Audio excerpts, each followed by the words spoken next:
విద్యార్థులు పడుతున్న కష్టాలు చిన్న సన్నగలేవని మన జోర్దార్ల ఎప్పటికీ చెప్పుకుంటూనే ఉన్నాం కదా. మొన్న సుతం బువ్వల పురుగులు వచ్చినాయని పిల్లలు గోసవడ్డ ముచ్చటను మన జోర్దార్ల చెప్పుకున్నాం. ఇగియాల ఆకలి తీర్చుకునేటందుకు గీ పిల్లలు ఏం చేసిండ్రో చూడుండ్రోలా.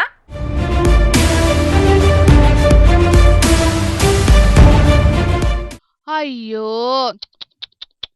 పాపం పిల్లలే వంట చేస్తున్నారు కదా. పుస్తకాలు పెన్నులు పట్టాల్సిన చేతులతోని ఈలపీటలు షాకులు బట్టి కూరగాయలు కోస్తున్నారు. నిమ్మాలంగా రాసుకోవాల్సిన చేతులతోని గంట బట్టి బువ్వ కూరలు కలబడుతున్నారు.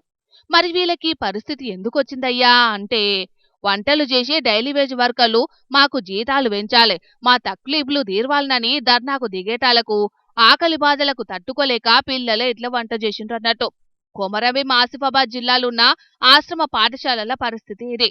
తెలంగాణ గిరిజన సంక్షేమ శాఖ పరిధిలున్న ఆశ్రమ పాఠశాలల్లో పనిచేస్తున్న వంట సిబ్బంది మొత్తం మాకు టైం స్కేల్ జీతాలు ఇయ్యాలని సమ్మెకు దిగిండ్రు.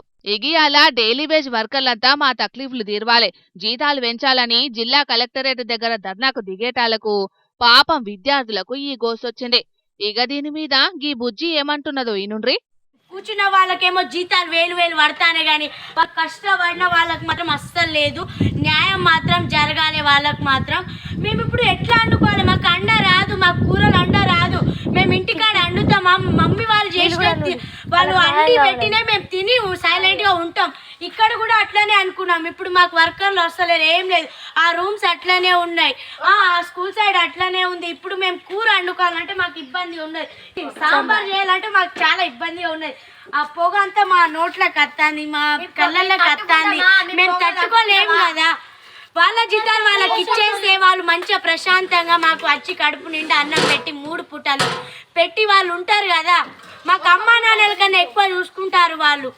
వాళ్ళకి చేతులు కాలినా, వాళ్ళు అన్నం తినకుండా వాళ్ళ పనులు వచ్చి వాళ్ళు చేసినా కూడా వాళ్ళకి జీతాలు పడతలేవు. పాపం చిన్న ఈడులనే ఎంత గొప్పగా ఆలోచించుతున్నది చూడుండ్రి ఈ బుజ్జి. ఎవరు ఏడబోతే మాకేంది, మాకు వంటలు అండి పెట్టాల్సిందే అని అనకుండా మా కోసం కష్టపడుతున్న వంట మనుషులకు సరిపోయినంత జీతమిచ్చి వాళ్ళను ఆదుకోవాలని డిమాండ్ చేసే వరకు ఈ పిల్లలను మస్తు తారీఫ్ చేస్తున్నారు. మరిగా విద్యాశాఖ మంత్రి కమ్ ముఖ్యమంత్రి రేవంత్ రెడ్డి సారు సర్కార్ రాష్ట్రాలల్లా విద్యార్థులు పడుతున్న గోసలు మా తక్కువలేవు. ఈడనేమో అసలుకు వంట వండేటల్లలేరు. ఇక వంట మనుషులున్న దగ్గరనేమో పురుగుల బియ్యం, ముక్కిపోయిన బియ్యంతోని బువ్వ వండుతున్నారని పిల్లలు ఫిర్యాదుల మీద ఫిర్యాదులు చేస్తున్నారు. అటు కొన్ని బల్లనేమో సార్లు కూడా సరిపోయినంత మంది లేరు. గిట్లయితే పిల్లల చదువులు ఎట్లా ముంగడికి సాగుతాయి ఏం కథ? మీరేమో పంచనీకే సర్కారు దగ్గర భూములు లేవు, ఇయ్యనికే పైసలు కూడా లేవు. కానీ విద్యార్థులు బ్రహ్మాండంగా చదువుకుంటేనే భవిష్యత్తు బాగుంటదని చెప్పబడుతుంది. ఇగిట్లయితే వాళ్ళు ఏడ చదువుతారు, ఎన్నడు గొప్పలైతారు? జర ఇప్పటికైనా విద్యార్థుల సమస్యల్ని తీర్వాలని డిమాండ్ చేస్తున్నారు విద్యార్థి సంఘాల నాయకులు. చూడాల మరి పెద్ద సార్లు ఏం చేస్తారో.